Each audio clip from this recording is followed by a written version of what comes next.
का दूसरा भेद है मित्रों कौन सा? गुण स्वर संधि।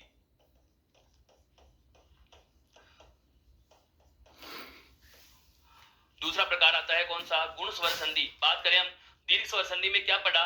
समान स्वरों का योग समान स्वर से होता है, समान स्वरों का योग आपस में होता है तो दीर्घ में बदल जाना दीर्घ संधि है। अब बात आती है गुण क्या होती है। देखो ए और आ का योग ई बड़ी से हो, ए और आ का योग ऊ बड़े ऊ से हो, या ए और आ का योग री से हो, तो क्रमशः बदलाव क्या क्या होते हैं वो गुण संधि में आएंगे। देखो क्या, इसकी सबसे पहले मैं परिभाषा लिख रहा हूं। यदि ए आ का योग, यदि ए आ का योग ई बड़ी ई ऊ बड़ा ऊ वह री के साथ हो, वह री के साथ हो, तो ये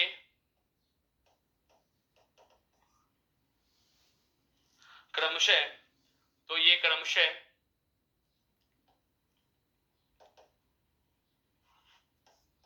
ए ओ अर में बदल जाते हैं, ए ओ और अर में बदल जाते हैं। बहुत अच्छी चीज है मित्रों यहां पर समझने की। क्या मेरा कहने का संदर्भ यह है कि ए और आ को जोड़ो आप किससे? ई और बड़ी ई से। ए और आ को जोड़ेंगे हम किससे? ऊ और बड़े ऊ से। ए और आ को मित्रों हम जोड़ेंगे किससे? री से। तो जब ए और आ को ई बड़ी ई ऊ बड़ा ऊ और री के साथ योग कराते हैं तो क्रम से परिवर्तन क्या क्या होंगे? ए ओ और अर। ये सारा का सारा बदलाव ही क्या कहलाता है? गुण संधि। कौन क्या कहलाता है? गुण संधि।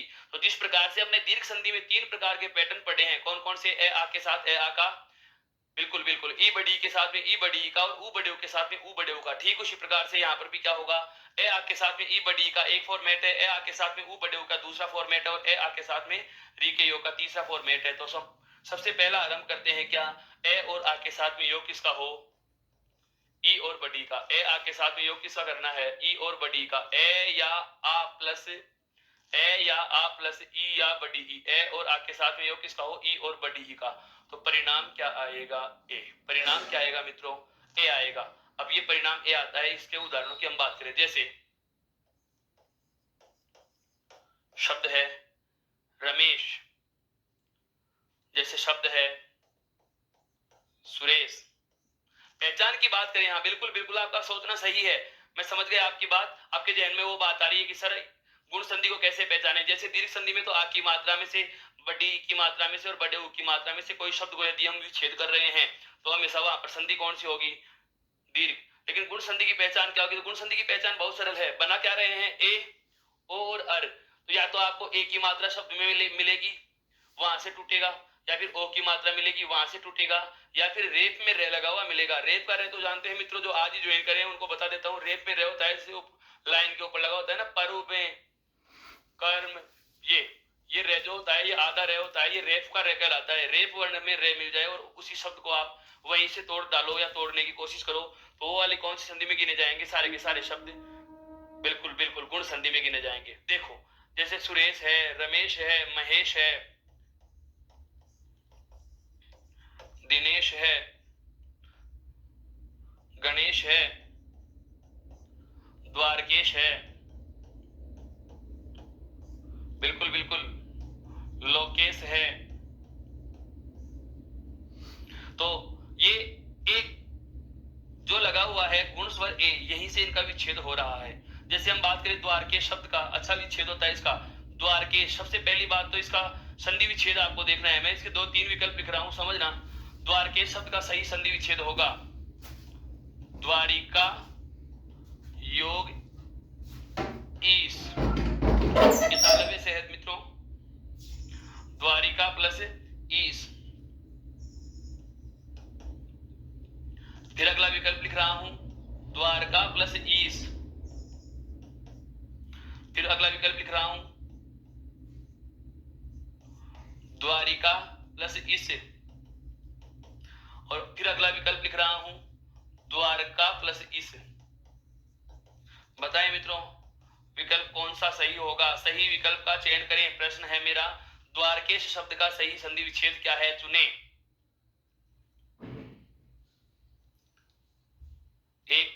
1 2, दिमाग यही रुक रहा है। 1 और 2, 3 और 4 भी पढ़ने के हैं।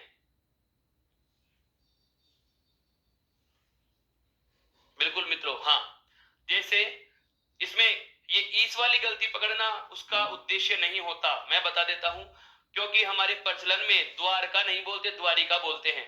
प्रचलित शब्दों में हम द्वारिका नहीं बोलते, क्या बोलते हैं? द्वारिका। और द्वारिका शब्द जो है वर्तनी दृष्टि से क्या है? अशुद्ध है। वर्तनी दृष्टि से क्या है? ये अशुद्ध है। वर्तनी जब तक शुद्ध नहीं होगी हम सही शब्द चयन नहीं कर पाएंगे। इसीलिए तो मैंने कहा था जब संधि और समास पूरे पढ़ लिया जाता है उसके बाद में आता है उपसर्ग और प्रत्यय का काम। और जब संधि समास और उपसर्ग तथा प्रत्यय पढ़ लिए जाते हैं तो ये चारों बिंदु मिलकर के एक नए टॉपिक को जन्म देते हैं। और वो चारों बिंदुओं के बाद में जो पढ़ा जाने वाला बिंदु होता है वो होता है क्या? शब्द शुद्धि। क्या इन चारों बिंदुओं को पढ़ने में जिस प्रकार की चारों बिंदु ये हैं जो नए शब्द बनाते हैं, और गलती कहाँ होती है? बनाने में। जो शब्द अपने आप में पहले बने हुए हैं, मूल रूप में है, उनमें तो कोई गलती है नहीं। गलती कहाँ होती है? नया शब्द हमने किस प्रकार से बनाया, मात्रा लगानी छोटी थी, बड़ा लगा दिए बड़ी है। हमें वर्ण कोई और लिखना चाहिए था, लिख दिया कुछ और। जैसे यहाँ पर लिखना चाहिए था द्वारका, लिख दिया द्वारिका। तो इस प्रकार के प्रश्न देना ही उसका उद्देश्य होता है कि आपको देखिए संधि के साथ साथ वाक्य शुद्धि का कितना ज्ञान होता है, और इस प्रकार के प्रश्नों का हमें ध्यान रखना है। तो इसका वास्तविक आंसर क्या होगा मित्रों? द्वारका प्लस ईश। इसका वास्तविक आंसर क्या होगा मित्रों? द्वारका प्लस ईश। अब बात करते हैं इस द्वारका प्लस ईश में। इस द्वारका प्लस ईश को देखो आगे क्या और बढ़ाएं। देखो पहले शब्द का अंतिम वर्ण निकालूंगा तो पहले शब्द का अंतिम वर्ण क्या होगा? द्वारके हलंत, और इसमें जुड़ा हुआ आ बाहर लिख दिया, और इसमें भी ई और से को अलग कर दिया। क्यों? क्योंकि मेरे को दूसरे पद का पहला वर्ण लेना था और पहले पद का अंतिम वर्ण लेना था। प्रथम पद का अंतिम और द्वितीय पद का पहला वर्ण योग करके बदलाव करेंगे, उसी को तो हम संधि कहेंगे। तो जब आ और ई का योग होता है, ध्यान दें, जब आ और ई का योग होता है तो बनता क्या है? ए। बनता क्या है? ए।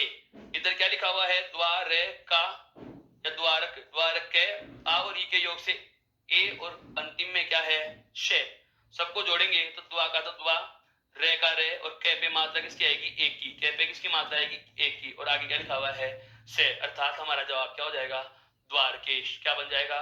द्वारकेश। तो वापस से ध्यान देना, ए और आ के बाद में यदि ई बड़ी ई का योग हो, ए और आ के बाद में यदि ई बड़ी ई का योग हो तो परिणाम हमेशा क्या आता है? ए। परिणाम हमेशा क्या आता है मित्रों? ए आता है। कौन सी संधि के तहत चल रहे हैं? गुण संधि के तहत। अब आता है क्या? ए और आ के बाद में योग किसका होगा?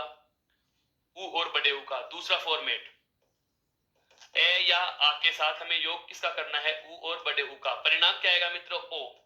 परिणाम क्या आएगा मित्रों? ओ। बहुत अच्छे शब्द आएंगे इसमें, बहुत अच्छे शब्द आएंगे जिनका हम बहुत बार प्रयोग करते हैं, बहुत बार प्रयोग करते हैं, ज्यादा बार प्रयोग करते हैं, व्यवहार में आते भी हैं। जैसे कई बार आता है दिए गए प्रश्न का या दिए गए तथ्य को सोदाहरण स्पष्ट कीजिए। अब हमें यह नहीं पता सोदाहरण क्या होता है। देखो मैं आपके सामने शब्द लिख रहा हूं, सोदाहरण। परोपकार है, परोपकार, बिल्कुल सोदाहरण है, परोपकार है।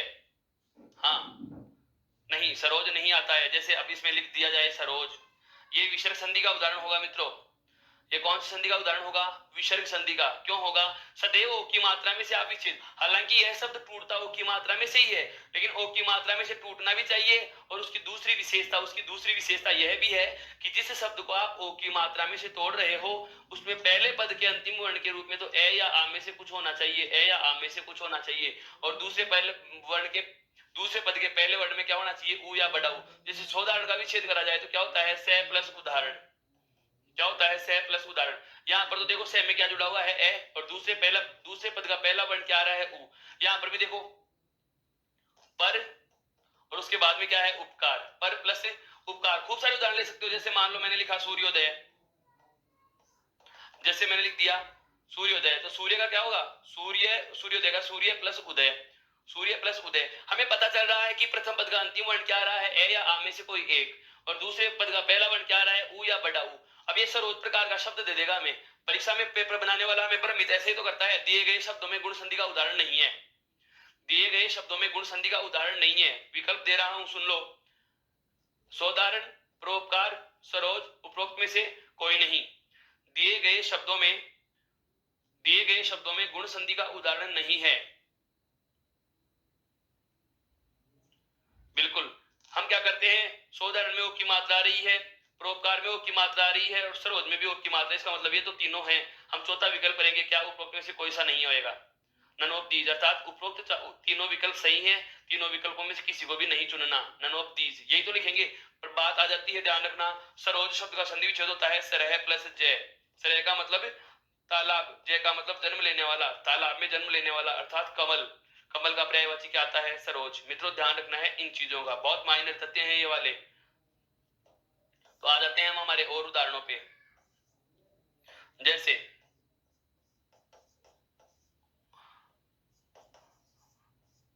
शब्द है गंगोर्मी। शब्द क्या है? हाँ बिल्कुल, गंगोर्मी। क्या होता है इसका मतलब? गंगा प्लस ऊर्मी, गंगा प्लस ऊर्मी, गंगा की लहर। मैंने अभी अभी बताया था, सरी उर्मी, लघु उर्मी उधर। बिल्कुल बिल्कुल, हाँ, जब दीर्घ स्वर संधि में पढ़ा था उस समय। गंगोर्मी जैसे शब्द आ जाए, भयोत्पादक, भयोत्पादक। बताओ विच्छेद क्या होगा मित्रों? भय प्लस उत्पादक, भय प्लस उत्पादक। और उदाहरण की बात करें, जैसे एक उदाहरण अपन थोड़ा विच्छेद करके भी लिखें। जैसे शब्द आता है सांगोपांग, सांग प्लस उपांग, सांग प्लस उपांग। जैसे आता है शब्द सांग प्लस उपांग, सांग प्लस उपांग। यहां पर ऊ छोटा है, ध्यान रखना, ये सांग प्लस उपांग।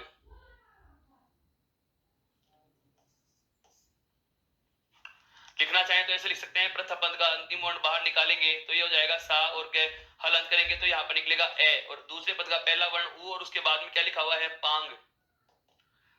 ऊ और बड़ा ऊ मिलकर के, सॉरी, ऊ और ऊ मिलकर के क्या हो जाएगा?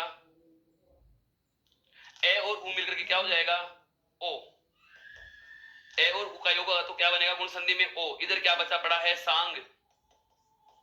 ओ के बाद में क्या लिखा हुआ है? पांग। तो गे स्वर रहित है, आगे स्वर लिखा हुआ है, तो वही बात आ जाएगी क्या, कि यदि व्यंजन वर्ण स्वर रहित हो और आगे स्वर लिखा हुआ हो तो हम उस स्वर को स्वतंत्र नहीं लिखेंगे, बल्कि उसी व्यंजन पे क्या लगा दी जाती है? मात्रा। तो शब्द क्या बन जाएगा? सांग गे, गे में ओ की मात्रा, तो ओ की मात्रा सांगो, और आगे क्या लिखा हुआ है? बचा हुआ पद पांग। सांग प्लस उपांग बराबर सांगोपांग। हाँ मित्रों, बिल्कुल आपके ध्यान में आ रहा सवाल, मैं समझ चुका हूँ सांगोपांग क्या होता है। सिर से पैर तक का वर्णन नहीं करते क्या सांगोपांग? अंग और उपांग सहित वर्णन करना नहीं होता क्या सांग उपांग? अर्थात अंग और उपंग सहित, अंग और अंगों के भाग, अंग और अंगों के भाग। ये हमारा दूसरा तथ्य था। कौन सा? गुण संधि में क्या, कि यदि ए और आ के साथ, यदि ए और आ के साथ ऊ और बड़े ऊ का योग हो तो परिणाम क्या होता है? यदि ए और आ के साथ ऊ और बड़े ऊ का योग हो तो परिणाम क्या होता है मित्रों? परिणाम होता है ओ। गुण संधि के दो फॉर्मेट हो चुके हैं। तीसरा और इसका अंतिम बिंदु क्या आएगा? क्या, कि यदि ए या आ के साथ क्या जुड़ता हो? री। ए या आ के साथ में क्या जुड़ता हो? री। तो बनता क्या है मित्रों? अर। क्या बनता है? अर। अब यहां पर से बात आ गई है वो जिसकी मैं पहले चर्चा कर चुका हूं। जिस समय मैंने आपको यण संधि के तरीके बताए थे, अयादी संधि मैंने शुरू की थी, उस समय एक बात मैं आपसे साझा कर रहा था, क्या, कि यदि दीर्घ गुण और वृद्धि में से यदि प्रश्न पूछे जाते हैं, दीर्घ गुण और वृद्धि संधि में से यदि प्रश्न पूछे जाते हैं, तो सबसे ज्यादा प्रश्न पूछे जाने के चांस बनते हैं ए या आ के साथ में री के योग में क्या बनाना? अर। और ये क्यों? क्योंकि यहाँ पर एक पूरा पद बन रहा है। क्या बन रहा है? पूरा पद बन रहा है। अब बात है इसकी पहचान कैसे होगी? तो प्रत्येक शब्द के रेप में क्या मिलेगा? में रे वर्ण मिलेगा। क्या मिलेगा? रे वर्ण मिलेगा। इसके उदाहरण बहुत अच्छे हैं, हमने खूब पर सुने हैं और अधिकांश गलत ही बोलते हैं। जैसे इसके उदाहरणों की मैं बात कर रहा हूं, पहला लिखूं, ये क्या है बताइए? हम बोलते हैं सप्तऋषि। क्या बोलते हैं? सप्तऋषि। मित्रों अगर गलत बोल दिया, हम अशुद्ध बोलेंगे, अशुद्ध ही लिखा जाएगा। यह है सप्तर्षि। क्या है ये? सप्तर्षि। रे है, री नहीं है, सप्तर्षि। ये क्या है? सप्तर्षि। जैसे और लिखूं मैं उदाहरण, यह क्या है? ग्रीष्म ऋतु नहीं, ग्रीष्म ऋतु। क्या है ये? ग्रीष्म ऋतु, ग्रीष्म ऋतु, ग्रीष्म ऋतु। समझना है कि शब्द को बहुत धीरे धीरे बोल रहा हूं, फोनेटिक सिंबल और साउंड को समझना। ग्रीष्म ऋतु, ग्रीष्म ऋतु, रे री नहीं, क्योंकि यहाँ पर ये क्या है? ग्रीष्म, और आगे क्या लिखा हुआ है? रे और तू, ग्रीष्म ऋतु। हम क्या बोलते हैं? ग्रीष्म ऋतु। क्या बोलते हैं? ग्रीष्म ऋतु, जो कि इसका विच्छेद होता है, न कि शब्द होता है वो। हाँ, जैसे और एक बहुत अच्छा शब्द आता है वर्ष ऋतु। वर्षा ऋतु नहीं, वर्षा ऋतु। वर्षा ऋतु तो इसका विच्छेद होता है जो हम बोलते हैं, और अशुद्धि बोला करते हैं। इसलिए तो कह रहा हूं, हमें भाषा का अधूरा ज्ञान होता है और हम अपने आप को समझते हैं कि हमें भाषा बोलना बहुत अच्छे से आता है। मानते हैं विचार अभिव्यक्ति का माध्यम मातृभाषा बहुत अच्छी है, और मातृभाषा में कोई व्याकरण का काम नहीं होता। आप जैसा बोल रहे हो, सामने वाला उसको उसी संदर्भ में यदि समझ गया तो आपका काम सही है। क्योंकि भाषा के लिए ये भी तो कहा जाता है कि समझ की साझेदारी होनी चाहिए, समझ का विनिमय होना चाहिए। आप अपनी समझ सामने वाले के लिए स्थानांतरित कर दो, और सामने वाला उसे ग्रहण करके जिस भाव में आपने जो बात कही है उसी भाव में अगर वह उस बात को समझ जाता है, तो मानना कि आपका संचार जो है वह मजबूत है, संचार जो कौशल है वह मजबूत है। अब ऐसा नहीं है कि आप तो बोलने वाले को ये कहो, सुनने वाले को कहो गुस्से में कि चुप रहो, और वह उसको थोड़ा प्यार से समझ बैठे, चुप रहो। दोनों में फर्क हो गया है कि आपने कही गई बात किस भाव से कही, यह सुनने वाला उसी भाव में समझे, तो आपका मानते हैं कि संचार सही हुआ है। एनकोडिंग और डिकोडिंग जो संचार के तत्व पढ़ेंगे, बिल्कुल स्कूल व्याख्याता भर्ती परीक्षा वाले और संस्कृत डिपार्टमेंट वाले ये बात जान चुके होंगे कि ये चीजें हमारे वहां बहुत काम आती हैं। बिल्कुल बिल्कुल, पत्रकारिता के माध्यम और तत्संबंधी लेखन वाला जो बिंदु चला करता है, उसमें हम इन बारों में बहुत चर्चा करेंगे कि पत्रकारिता क्या होती है, कैसे लिखा जाता है, संचार क्या होता है, कितने प्रकार का होता है, ये सब बातें हमारे पास आएंगी। बस हिंट दिया है आगे, थोड़ा सा और ध्यान दो। जैसे शब्द आता है शीतर्तु, शब्द क्या आता है शीतर्तु, शीत प्लस ऋतु, इसका क्या हो जाएगा शब्द प्लस ऋषि। विच्छेद अगर चाहे तो मैं लिख सकता हूं इधर, जैसे इसका विच्छेद होता है शब्द योग ऋषि, इसका विच्छेद क्या होगा शब्द प्लस ऋषि। अभी मैं कुछ शब्द तोड़ के भी इसके बताऊंगा कि रेप का रे क्या चक्कर होता है, कैसे आता है। ग्रीष्म ऋतु का क्या होगा, ग्रीष्म ऋतु का ग्रीष्म प्लस ऋतु, ग्रीष्म प्लस ऋतु। वर्षा ऋतु का क्या होगा वर्षा प्लस ऋतु। अब यहाँ पर आ की मात्रा है, लेकिन यहाँ पर ए ही आ रहा है, यहाँ पर आ की मात्रा है और यहाँ पर ए ही आ रहा है। इस ए के आने की वजह क्या है, सुनना, यहाँ पर ए ही आ रहा है, इस ए की वजह क्या है, क्योंकि आ हो, आ के बाद में रियाए, चाहे ए हो ए के बाद में रियाए, ए या आ किसी के भी बाद में रियाए, बनता अर ही है। बनता क्या है अर, आर नहीं बन रहा मित्रों, ध्यान दे लेना, आर नहीं बन रहा है, केवल क्या बन रहा है अर बन रहा है, अर। और अर जहां भी बनेगा, अर जहां भी बनेगा, तो वर्षा हो चाहे वर्ष हो, आंसर हमेशा क्या आएगा, बिल्कुल बिल्कुल, हाँ आंसर क्या आएगा हमेशा अर ही आएगा। जैसे इसमें क्या हो जाएगा विच्छेद, शीत प्लस ऋतु, शीत प्लस ऋतु। और उदाहरणों की बात करते हैं, जैसे कणवर्षी, कणव प्लस ऋषि। जैसे एक बहुत अच्छा शब्द है महर्षि, जैसे एक शब्द है महर्षि, महर्षि का विच्छेद क्या होगा महा प्लस ऋषि। इसका विच्छेद क्या होता है मित्रों, महा प्लस ऋषि। इसी चाहो तो आपको इसी शब्द को मैं विच्छेद करके बता देता हूं, महा प्लस ऋषि। क्या हम इसको ऐसे लिख सकते हैं, मैं और है कॉलन करेंगे तो है में जुड़ा हुआ आ बाहर आ जाएगा, क्यों, क्योंकि मुझे प्रथम पद का अंतिम वर्ण बाहर निकालना था। प्रथम पद का अंतिम वर्ण क्या जुड़ा हुआ है, आस्वर, आस्वर को बाहर निकाल दिया, तो हमने क्या किया, इस है वर्ण को अलग कर दिया। आगे क्या लिखा हुआ है, री, और री के बाद में क्या लिखा हुआ है शी, री और री के बाद में क्या लिखा हुआ है मित्रों, शी लिखा हुआ है। अब ध्यान देने वाली बात क्या है, ध्यान देने वाली बात यह है कि चाहे ए के बाद में री आए चाहे आ के बाद में री आए, दोनों का परिणाम हमेशा क्या निकलेगा, परिणाम हमेशा क्या निकलेगा अर, परिणाम हमेशा क्या निकलेगा मित्रों अर निकलेगा। इधर क्या बचा पड़ा है मह, आ और री मिलकर के क्या बनते हैं अर, और आगे क्या लिखा हुआ है शी, आगे क्या लिखा हुआ है मित्रों शी लिखा हुआ है, आगे क्या लिखा हुआ है मित्रों शी लिखा हुआ है। अब ध्यान देने वाली बात है क्या, कि देखो मैं और है में जोड़ेंगे ए, यहाँ पर आ था, आ के बाद में री जुड़ी और बना क्या है अर।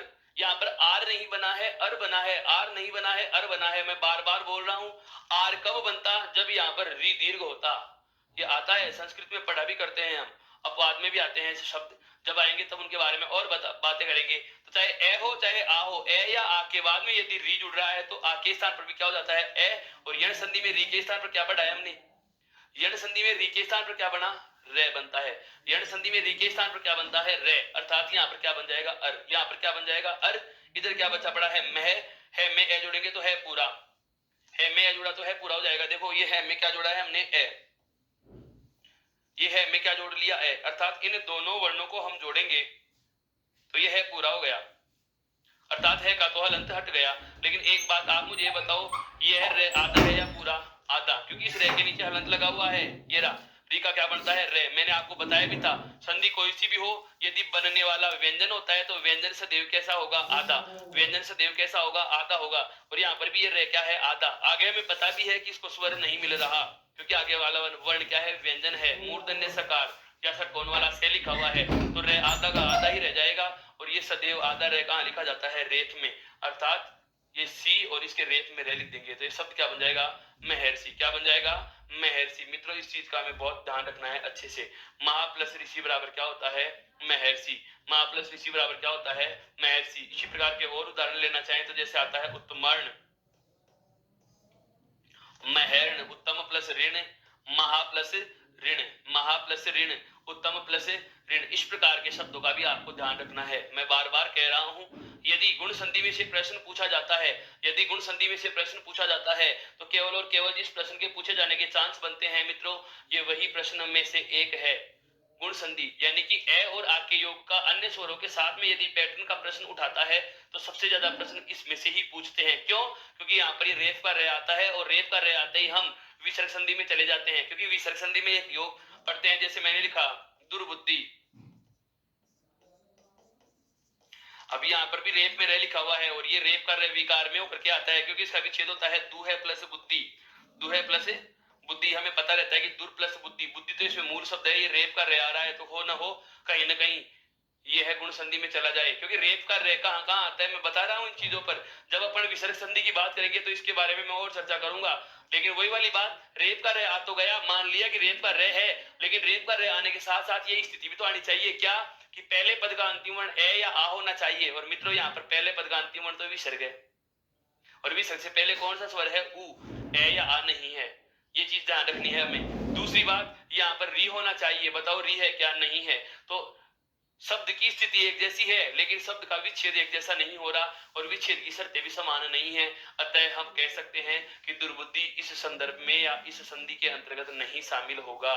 यह बात आप बहुत अच्छे से समझ चुके होंगे कि ए या आ के बाद में ई बड़ी का योग हो तो ए या आ के बाद में ऊ बड़े ऊ का योग हो तो ओ, और ए या आ के बाद में बिल्कुल ए या आ के बाद में री का योग हो तो क्या बनता है, अर बनता है। और संधि का नाम कौन सा होगा, गुण संधि। संधि का नाम कौन सा होगा, गुण संधि। एक बार वापस से बात करें तो गुण संधि किसे कहा जाता है, कि ए आ के योग में ई बड़ी ई ऊ बड़ा ऊ और री हो तो क्रम से ए आ के साथ ई बड़ी के योग में ए आ के साथ ऊ बड़े के योग में और ए आ के साथ री के योग में क्या बनता है, अर बन जाता है। इसके बाद हमारे पास तो ये तीन फॉर्मूले आ गए, कितने आ गए मित्रों, तीन। ए आ के साथ में ई बड़ी का, ए आ के साथ में ऊ बड़े का, और ए आ के साथ में री का। तो सबसे पहले हम बात करते हैं ए आ के साथ में री की, सॉरी ई बड़ी की। ए आ के साथ में ई और बड़ी का योग हो तो क्या बनेगा, ए। क्या बनेगा, ए बनेगा। उदाहरणों की हम बात कर चुके हैं। उसके बाद में 2 नंबर पे हम जो विचार लिए वो कौन सा लिए, ए और आ के साथ में ऊ और बड़े का योग हो, परिणाम क्या आएगा, ओ। परिणाम क्या आएगा, ओ। और उसके बाद हम बात करें अंतिम वाली कौन सी, ए और आ के साथ में यदि री का योग हो तो आंसर क्या आएगा, अर। क्या आएगा, अर। ये था मित्रों हमारा कौन सा, ए और आ के योग में गुण संधि। अब आता है 4 स्वर अंतिम जो बचे हुए हैं, कौन कौन से, ए आई और ओ औ को जोड़ना है किसके साथ, ए और आ के साथ। तो नंबर 3 पे संधि की हेडिंग डालिए वृद्धि संधि।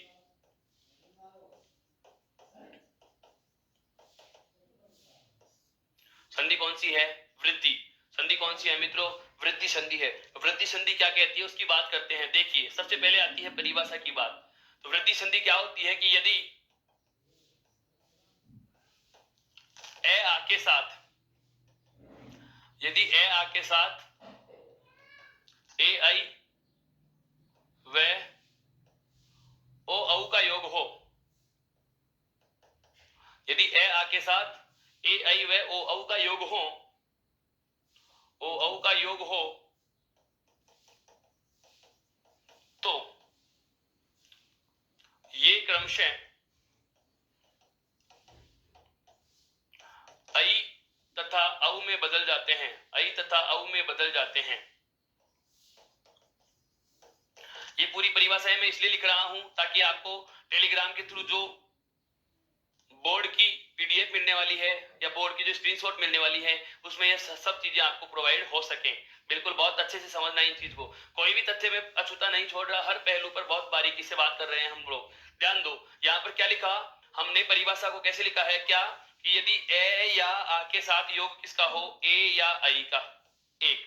यदि ए आ के साथ किसका योग हो, ए आई का। फिर क्या लिखा है, यदि ए आ के साथ योग किसका हो, ओ और औ का। तो दूसरा फॉर्मेट क्या बन जाएगा, यदि ए या आ के साथ योग हो किसका, ओ और औ का, किसका हो, ओ और औ का। तो ए आई के योग में तो क्या बनेगा, आई, और ओ औ के योग में क्या होगा, औ। और ये करना ही क्या कहलाता है मित्रों, वृद्धि संधि कहलाता है। ये क्या कहलाता है, वृद्धि संधि कहलाता है। अब ध्यान देना, दीर्घ संधि में और गुण संधि में तो यहाँ हमारे पास तीन तीन सूत्र आ रहे थे। अब यहाँ पर केवल हमारे पास कितने फॉर्मेट आए हैं मित्रों, दो फॉर्मेट आए हैं। कौन कौन सा, यदि ए और आ के साथ में, यदि ए और आ के साथ में ए आई का योग हो तो बनेगा आई, यदि ए आ के साथ में ओ और औ का योग हो तो बनेगा क्या, औ। एक बार इसको बहुत बारीकी से आप देख सकते हैं।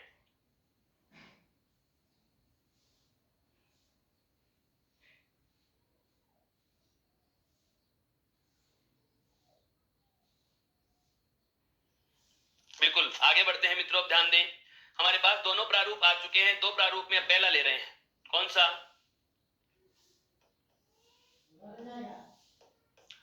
ए या आ के साथ योग किसका हो, ए और आई का।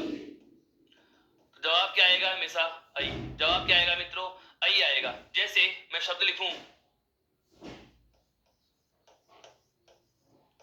एक एक, पहला प्रश्न, सर संधि पहचानी कैसे जाएगी। अब आपको मैं इतनी बार बता चुका, अब तो आप भी शायद निकालना समझ गए होंगे कि संधि का प्रकार कैसे पहचाना जाता है। बिल्कुल, संधि का प्रकार कैसे पहचाना जाता है। बनाया क्या है हमने, एक तो आई बनाया है और एक औ बनाया है, अर्थात शब्द में या तो आई की मात्रा यानी कि एक की मात्रा दो ऊपर लगा के, और या फिर ओ की मात्राएं लगेगी दो ऊपर मात्राओं के संकेत के रूप में। और यदि आप उस शब्द को वहीं से विच्छेदित कर रहे हो, उस शब्द को आप वहीं से तोड़ रहे हो, तो निश्चिंत रूप से या निश्चिंत रहे, अनिवार्य रूप से संधि कौन सी है, वृद्धि संधि है। जैसे यहाँ पर दो मात्रा मिल गई आई की, अर्थात संधि तो कौन सी है, वृद्धि। संधि तो कौन सी है, वृद्धि। अब बात आ जाती है संधि विच्छेद कैसे हो। तो देखो इसका विच्छेद है क्या, एक प्लस एक। हाँ बिल्कुल बिल्कुल, दो ही होता है, एक प्लस एक दो ही होता है। पर यहाँ हमें दो नहीं करना, वरना बिल्कुल हमें दो नहीं करना, 1/3 माइनस में हो जाएंगे। हाँ, एक प्लस एक, यहाँ पर शब्द को जोड़ना है, अंकों का परिणाम हमें प्राप्त नहीं करना, हमें इस शब्द में वर्णों का योग प्राप्त करना है। वर्णों के योग से जो बदलाव होता है वो बदलाव हमें पढ़ना है। देखो कैसे, प्रथम पद का अंतिम वर्ण निकालेंगे तो प्रथम पद का अंतिम वर्ण यदि कै वर्ण को हलन करेंगे तो कै वर्ण में क्या जुड़ा हुआ है, ए। क्या जुड़ा हुआ है मित्रों, कै वर्ण में ए जुड़ा हुआ है।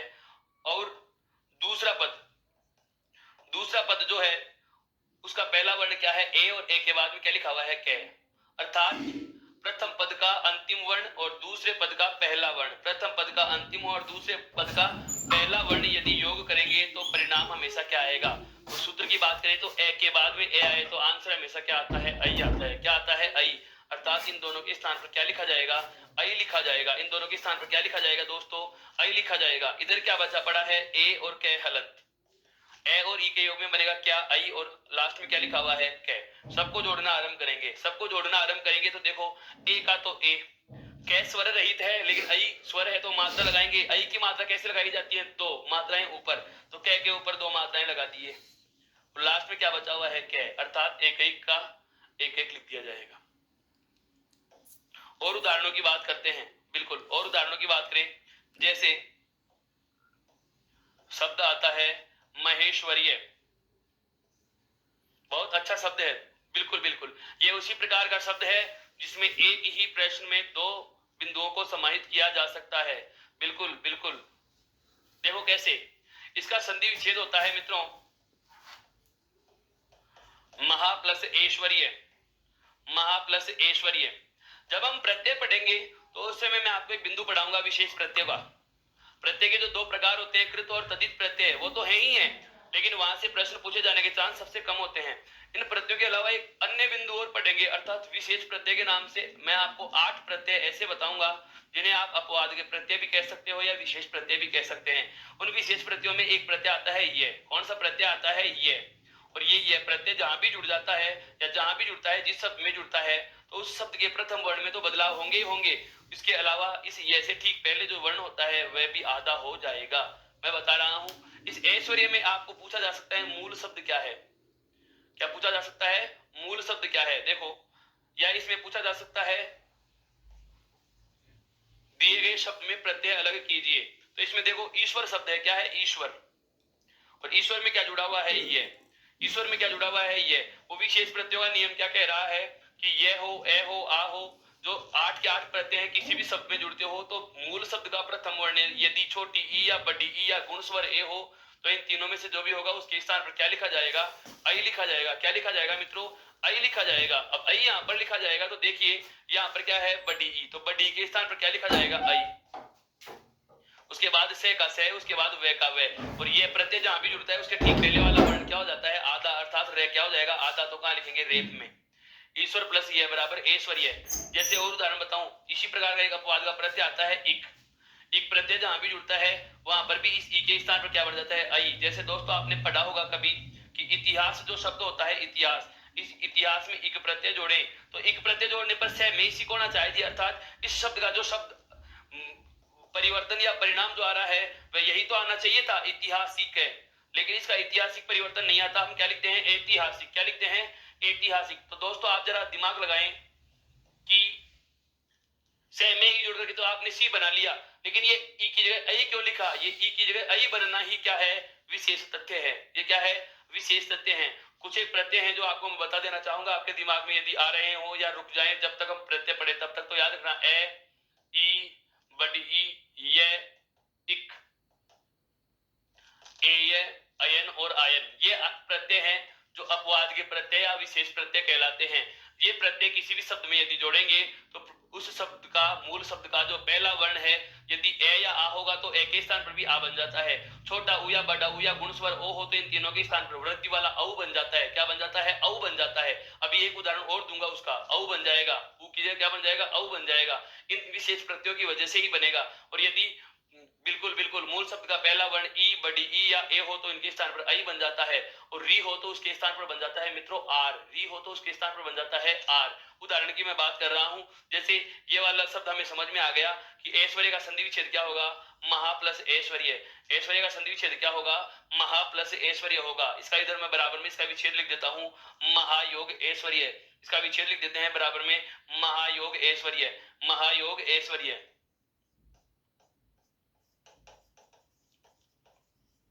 महायोग ऐश्वर्य। जैसे और शब्द आते हैं, गंगेश्वर्य, इसका भी छेद हो जाएगा, गंगा योग ऐश्वर्य, गंगा प्लस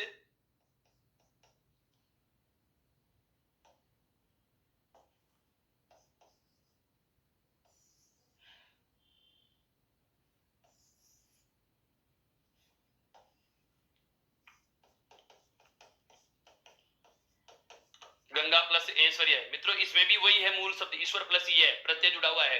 और देखो लोकेश्वर्य,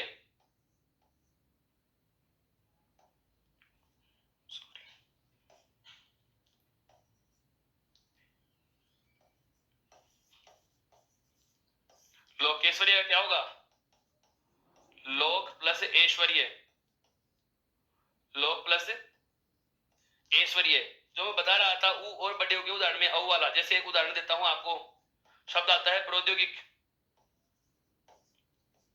शब्द आता है मित्रों कौन सा, प्रौद्योगिक। इसका विच्छेद क्या होता है, प्रे प्लस औद्योगिक, प्रे प्लस औद्योगिक। जबकि हमें पता है कि औद्योगिक मूल शब्द थोड़ी ना है, इसे मूल शब्द क्या है, योग। औद्योगिक का मूल शब्द क्या होता है, योग। मैं इधर बता देता हूं, एक बार देखिए औद्योगिक शब्द को जरा। औद्योगिक शब्द को देखो एक बार जरा। औद्योगिक में मूल शब्द क्या है, सबसे पहले तो उद्योग। मूल शब्द क्या निकालेंगे, उद्योग, अर्थात प्रत्यय को अलग करेंगे। उद्योग प्लस इक जुड़ा हुआ है। इक प्रत्यय जुड़ने की वजह से अभी अभी मैंने कहा था ये इक प्रत्यय इन आठ में से ये रहा। आठ जो विशेष प्रत्यय अपवाद के जो प्रत्यय होते हैं उनमें से एक है। अतः इक प्रत्यय अपवाद का प्रत्यय होने के कारण उ की जगह क्या हो जाएगा, औ। उ की जगह क्या लिखा हुआ है, औ, और उसके बाद में योग गे, और गे में क्या जुड़ना है, ई और कै। औद्योगिक कैसे बना हुआ है, लेकिन उसमें उद्योग प्लस इक करने के बावजूद भी देखो उद्योग में भी क्या क्या चीजें जुड़ी हुई है, उपसर्ग जुड़ा हुआ है, तो योग इसमें मूल शब्द है। तो एक ही शब्द में प्रौद्योगिक शब्द देकर के आपको मूल शब्द पूछ लिया जाए तो ये इस प्रकार का शब्द है जो एक शब्द ही आपको तीन टॉपिकों में दिमाग लगाने के लिए बाध्य कर देगा। क्या क्या, इस प्रौद्योगिक का सही आंसर वही विद्यार्थी दे पाता है जिसे उपसर्ग भी आते हो, प्रत्यय भी आते हो और संधि भी आती हो। देखो ये तो पहला तो हमने क्या किया, संधि विच्छेद। कौन सी संधि हो गई, वृद्धि। फिर औद्योगिक काम ने क्या किया, उद्योग प्लस 21 का प्रत्यय निकाल दिया। ये वाला प्रत्यय वाला टॉपिक हो गया। देखो हमने क्या किया है, सबसे पहले तो इसकी संधि निकाली है। सबसे पहले तो हमने क्या किया है, प्रे प्लस औद्योगिक, प्रे प्लस औद्योगिक, वो तो क्या किया हमने, इसका संधि विच्छेद। अर्थात यहाँ पर तो एक तो संधि का उदाहरण निकाल दिया, संधि से हमने क्या अलग किया है, उपसर्ग अलग किया है। क्या अलग किया मित्रों? उपसर्ग अलग किया। उसके बाद में जो दूसरा बदलाव हुआ है, उसके बाद में जो दूसरा हमने बदलाव किया वह क्या किया कि इस औद्योगिक शब्द में से उद्योग प्लस अर्थात इक, ये क्या निकाला है? प्रत्यय। ये क्या निकाला है मित्रों?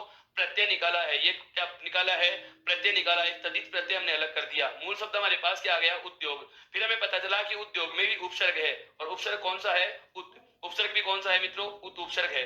यहाँ पर उपसर्ग भी कौन सा है? उपसर्ग हमें देखने को मिल रहा है। उत प्लस योग बराबर क्या होता है? उद्योग। इस प्रकार से हमें ध्यान रखना होगा। और उदाहरणों की मैं बात करना चाहूं इसी प्रकार का, देखो जैसे आता है एक और शब्द पूर्वोपनिवेशिक। बहुत अच्छा शब्द है ये, पूर्वोपनिवेशिक। पूर्व प्लस औपनिवेशिक, इसका विच्छेद भी लिख देता हूं मैं आपके सामने। पूर्व प्लस औपनिवेशिक है, पूर्व प्लस औपनिवेशिक बराबर क्या होता है मित्रों? पूर्वोपनिवेशिक। यह भी वृद्धि संधि के अंतर्गत ही गिना जाता है, यह भी वृद्धि संधि में ही शामिल किया जाता है। ये चीजें बहुत बहुत बहुत ज्यादा महत्वपूर्ण है आपकी परीक्षा के दृष्टिकोण से, क्योंकि इस प्रकार के शब्दों में जैसे पूर्वोपनिवेशिक वाला शब्द दे देता है, और इसका यदि मूल शब्द पूछा जाता है तो इसमें मूल शब्द है केवल वेश। केवल क्या है इसमें? वेश मूल शब्द है। जबकि इतना बड़ा शब्द है जिसमें उपसर्ग भी निकलेगा, प्रत्यय भी निकलेगा और संधि भी लगती है। और ऐसे प्रश्नों के लिए स्कूल व्याख्याता भर्ती परीक्षा के परीक्षार्थी जितने भी हैं वो बहुत ज्यादा महत्वपूर्ण और बहुत स्ट्रिक्टली ध्यान दे ले इस चीज के लिए। जो फर्स्ट ग्रेड की तैयारी करने वाले कैंडिडेट हैं या जो आरएएस की मुख्य परीक्षा में रिटर्न का पेपर देने वाले विद्यार्थी हैं, उनके लिए ये बहुत अच्छे प्रश्न बनते हैं। अधीनस्थ बोर्ड इतने प्रकार के डीप में नहीं जाता, पर क्या पता चला जाए, क्योंकि ऐसा तो कहा ही नहीं जा सकता ना कि आप पूर्वोपनिवेशिक वाला शब्द नहीं पूछ सकते। पर वो क्या होता है, यदि बिंदुओं की संख्या ज्यादा हो और प्रश्नों की संख्या कम हो तो ऐसे प्रश्न ही उठाए जाते हैं जो एक एक प्रश्न में ही दो दो तीन तीन बिंदुओं का ज्ञान पूछा जा सके। और ये इसी प्रकार का प्रश्न है। मैं एक बात चाहूंगा, 2 मिनट की चर्चा हम पूर्वोपनिवेशिक पे भी कर लें। जैसे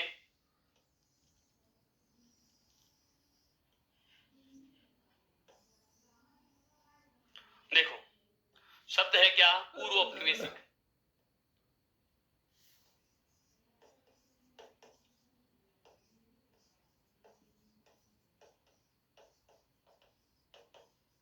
शब्द क्या है मित्रों? पूर्वोपनिवेशिक। सबसे पहले इसका संधि विच्छेद करना है। वृद्धि संधि के उदाहरण है वृद्धि संधि में, तो इसका विच्छेद क्या होगा? पूर्व प्लस औपनिवेशिक। क्या होगा मित्रों? पूर्व प्लस औपनिवेशिक है। पूर्व प्लस औपनिवेशिक इसका संधि विच्छेद होता है। उसके बाद यह तो पूर्व प्लस औपनिवेशिक आपने संधि विच्छेद कर लिया, और संधि विच्छेद करके आपने क्या निकाला? उपसर्ग। ये क्या निकाला है मित्रों? उपसर्ग निकाला है। अब हमारे पास शब्द क्या बच गया? औपनिवेशिक। इस औपनिवेशिक में मूल शब्द आएगा फिर उपनिवेश। क्या आएगा मित्रों? उपनिवेश। और उपनिवेश में कौन सा प्रत्यय जुड़ा हुआ है? एक प्रत्यय इन 8 में से एक है। एक प्रत्यय इन 8 में से एक है, और 8 में से एक होने की वजह से ही क्या लिख दिया? औ। अब उपनिवेश हमारे पास शब्द बच गया। क्या बच गया? उपनिवेश। उपनिवेश में भी देखो उप प्लस क्या होता है? निवेश। ये फिर से उपसर्ग है। उप प्लस निवेश। उसके बाद में निवेश में भी एक उपसर्ग है, नी प्लस वेश। नी प्लस वेश। परीक्षा में प्रश्न कैसे पूछा जाता है? सबसे पहली बात ये सुनो, दिए गए शब्द का शाब्दिक विच्छेद करो। या दिए गए शब्द का सही शाब्दिक विच्छेद क्या होगा? और इसके ऑप्शन हमें खूब प्रकार से बना बना के दे देगा, जिसमें एक क्या विकल्प बनेगा? इस शब्द का यदि आपको शाब्दिक विच्छेद पूछा जाता है पूर्वोपनिवेशिक का, तो मैं यहां लिख रहा हूं, देखो पूर्व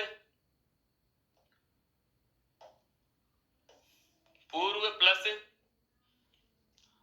उप प्लस नी प्लस वेश प्लस इक। पूर्वोपनिवेशिक का शाब्दिक विच्छेद यदि पूछा जाता है तो आंसर क्या होगा? पूर्व योग उपयोग नी प्लस वेश प्लस इक। ये तो है केवल प्रत्यय, ये इक तो क्या है इसमें? प्रत्यय। ये वेश क्या है मित्रों? मूल शब्द। वेश क्या है? यहाँ पे मूल शब्द है। और नी, उप तथा पूर्व, ये तीनों के तीनों क्या है? यहाँ पे उपसर्ग। इस प्रकार के शब्दों को कहा जाता है एकाधिक उपसर्ग और प्रत्यय के पद, अर्थात एक से अधिक उपसर्ग व प्रत्यय वाले पद। ध्यान देना, इस प्रकार का प्रश्न पूछा जाता है और कह दिया जाता है दिए गए शब्द में मूल शब्द होगा। और इसमें देखो पूर्व औपनिवेशिक में मूल शब्द क्या क्या ऑप्शन दे सकता है? उपनिवेश, निवेश, औपनिवेशिक और केवल वेश। तो आंसर क्या होगा? केवल वेश। कितना बड़ा शब्द है और छोटा सा जवाब है। क्या इसमें मूल शब्द क्या है? केवल वेश। अब इस वेश से पहले जितने भी आप टुकड़े लिखे, देखो नी लिखा, उप लिखा और पूर्व लिखा, तो ये तीनों तो क्या हो गए? किसी भी शब्द के मूल शब्द से पहले जुड़ने वाले शब्दांश तो क्या कहलाते हैं? उपसर्ग। और इस वेश के अंत में क्या जुड़ा है? केवल और एक प्रत्यय। मूल शब्द के बाद में जुड़ने वाले शब्दांश क्या कहलाते हैं? प्रत्यय। पहले जुड़ने वाले शब्दांश क्या कहलाते हैं? उपसर्ग। यहाँ तक की बात आप मेरे हिसाब से समझ चुके होंगे बहुत अच्छे से। तो मित्रों ये था कौन सा? वृद्धि संधि का पोर्शन। कौन सा था? वृद्धि संधि का पोर्शन। तो हमने क्या किया है अब तक, एक बार ध्यान दें, थोड़ा सा वापस से मैं रिपीट करना चाहूंगा इस सब चीजों को।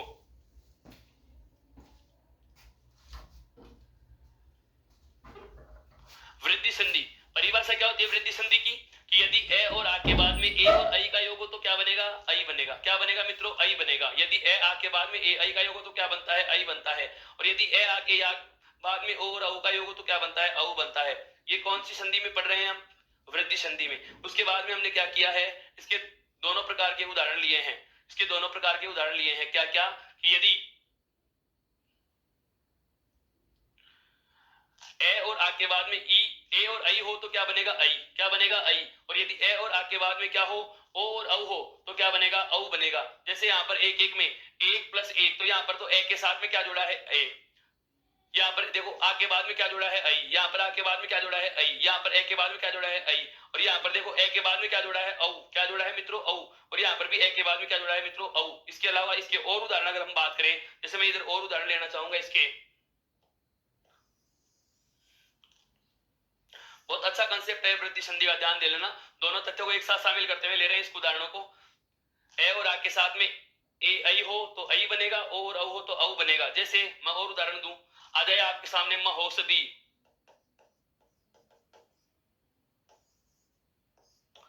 महा प्लस औषधि, विच्छेद क्या हो जाएगा मित्रों? महाधन औषधि। महाधन औषधि। इस औषधि में भी कौन सा प्रत्यय जुड़ा हुआ है मित्रों? ई प्रत्यय जुड़ा हुआ है। ई। इसमें मूल शब्द है औषध। मूल शब्द क्या है मित्रों? औषध। और प्रत्यय क्या जुड़ा हुआ है? ई। अगर मैं कह रहा हूं संधि, आपने यदि आपने संधि बहुत अच्छे तरीके से सुन ली, बहुत अच्छे तरीके से समझ ली और बहुत अच्छे तरीके से पढ़ ली संधि और समास, तो आपको उपसर्ग और प्रत्यय का एक उदाहरण भी पढ़ने की आवश्यकता नहीं होती है, क्योंकि वहां जो आते हैं वो यहीं से उठ के जाते हैं। जो सरल तरीके से आएंगे, संयोग के पद होंगे, उनको तो हर एक विद्यार्थी हल कर देता है। जो कठिन होते हैं और जो संधि के तरीके से जुड़ते हैं तो उपसर्ग होता भी है और वर्ण बदल भी देता है। तो इस प्रकार के उदाहरण आते हैं ना, इस प्रकार के उदाहरणों को हल करने में जोर आएगा आपको। अब जैसे दे दिया गया औषधि, मूल शब्द छांटो। अब औषधि का या महौषधि में मूल शब्द छांटिए। महौषधि में हम ज्यादा से ज्यादा ये कर सकते हैं महा प्लस औषधि। महा प्लस औषधि। अब औषधि में भी हमें पता है कि औषध प्लस ई प्रत्यय होने की वजह से ओ की जगह क्या हो रखा है? औ हो रखा है। इस प्रकार के शब्दों का हमें बहुत अच्छे तरह से ध्यान रखना पड़ेगा। इस प्रकार के शब्दों का हमें बहुत अच्छे तरीके से ध्यान रखना पड़ेगा। जैसे एक आता है महोदार्य, महा प्लस औदार्य। महोदार्य, महा प्लस औदार्य। मित्रों इसमें भी बहुत अच्छा शब्द है, महा प्लस औदार्य। औदार्य में यदि मूल शब्द पूछा जाए तो इसका मूल शब्द होता है उदार। मूल शब्द क्या होता है? उदार। और ये क्या जुड़ा हुआ है इसमें? प्रत्यय। ये क्या जुड़ा हुआ है इसमें? प्रत्यय जुड़ा हुआ है। ये क्या जुड़ा हुआ है मित्रों? इसमें प्रत्यय जुड़ा हुआ है। ये क्या जुड़ा हुआ है? प्रत्यय। और जैसे इसमें और शब्द की हम बात करें, और शब्दों की हम बात करें, जैसे एक शब्द आता है महोत्सुक्य।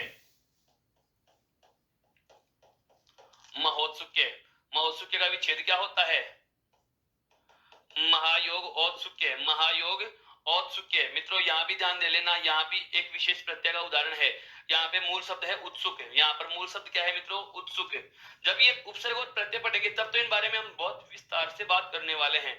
बहुत बहुत विस्तार से बात करने वाले हैं। ये चीजें मैं इसलिए बता रहा हूं कि जब मैं प्रत्यय आपसे पढ़ाऊंगा, जब हम प्रत्यय के बारे में विचार विमर्श करेंगे, तो आपके ये सब चीजें माइंड को रिकॉल हो जानी चाहिए कि हाँ इस प्रकार की चर्चा आपने पहले की भी थी।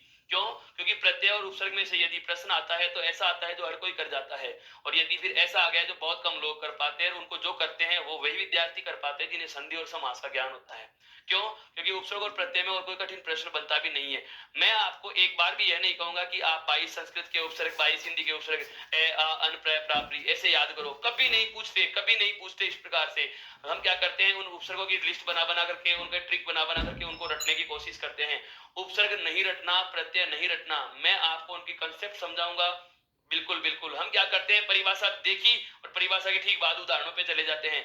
परिभाषा और उदाहरणों के बीच में 3-4 पेज की एक ऐसी थ्योरी हम बनेंगे, 3-4 बार बोर्ड के ऐसे चार्ट बनाऊंगा जहां से आपकी उपसर्ग की थ्योरी क्लियर होगी, और उसके बाद फिर आपको उपसर्गों के उदाहरण बहुत बोने नजर आने लग जाएंगे। लेकिन उसके लिए धैर्य रखना है। फिलहाल ये वाली चीज समझनी है, बस इतना सा दिमाग में रख लो क्या, कि कोई ना कोई ऐसे प्रत्यय होते हैं, कौन से होते हैं अभी नहीं पता, बस इतना रख लो कि कुछ ऐसे प्रत्यय होते तो हैं जिनकी वजह से शब्द बदलते हैं, कुछ ऐसे प्रत्यय होते हैं जिनकी वजह से शब्द बदलते हैं। इसमें है उत्सुक प्लस ये, इसमें कौन सा है, उत्सुक प्लस ये, बिल्कुल उत्सुक प्लस ये। एक शब्द मैं बता रहा था, जैसे अभी मैंने पहले लिखा है कौन सा, यथोचित्य। ये यथोचित्य दो प्रकार की संधियों में पूछता है, ध्यान देना। एक शब्द आता है यथोचित, यथोचित, यथोचित्य का संधि विच्छेद होता है यथा प्लस औचित्य। यथोचित्य का संधि विच्छेद क्या होता है, यथा प्लस औचित्य। और औचित्य का संधि विच्छेद सॉरी प्रत्यय निकलता है, इसमें उचित और उचित में प्रत्यय जुड़ा हुआ है ये। उचित में ये प्रत्यय जुड़ने से तो क्या बना है, उ की जगह औ, ची का चित है आधा, और ये औचित्य, इसकी वजह से ये बना हुआ है।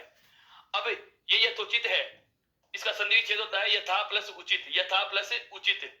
अब हमें ये बहुत अच्छे से पता है कि आ के बाद में उ आए तो क्या बनता है ओ, अर्थात यह तो कौन सी संधि में है भैया, गुण संधि में। यह तो कौन संधि में आएगा मित्रों, गुण संधि में। यथोचित यदि शब्द दे दिया जाता है तो संधि कौन सी होगी, गुण। संधि कौन सी होगी, गुण। और यदि यथोचित संधि शब्दों में दे दिया जाता है तो संधि हमें कौन सी करके आनी है, वृद्धि। संधि हमें कौन सी करके आनी है, वृद्धि। बिल्कुल मजा आएगा स्टूडेंट, बहुत अच्छा मजा आने वाला है। ये ऐसे शब्द हैं जो हम बहुत बार पढ़ते आए हैं, कभी दिमाग ही नहीं लगाया इन पे कि ऐसा भी होता है। जब यदि हमें इनका पता चल जाए तो ये अपने आप ही सरल हो जाते हैं। इनसे ज्यादा सरल तो रामायण ही नहीं है। रामायण में भी 3 अपवाद तो चलते हैं, कोई अपवाद ही नहीं है। ये तो अपने आप में पूरे बहुत सुलझे हुए शब्द हैं, बहुत अच्छे अच्छे कंसेप्ट की तरह टूटे हुए शब्द हैं। तो हमें इन बातों का बहुत अच्छे से ध्यान रखना है। अब आगे बढ़ सकते हैं हम। अब तक हम 3 संधियों की चर्चा कर चुके हैं, कौन कौन सी, दीर्घ की, गुण की, वृद्धि की। तो अर्थात मैं ये कहूं कि ए और आ से संदर्भ का जितना भी योग था वो वाला पूरा पढ़ा जा चुका है।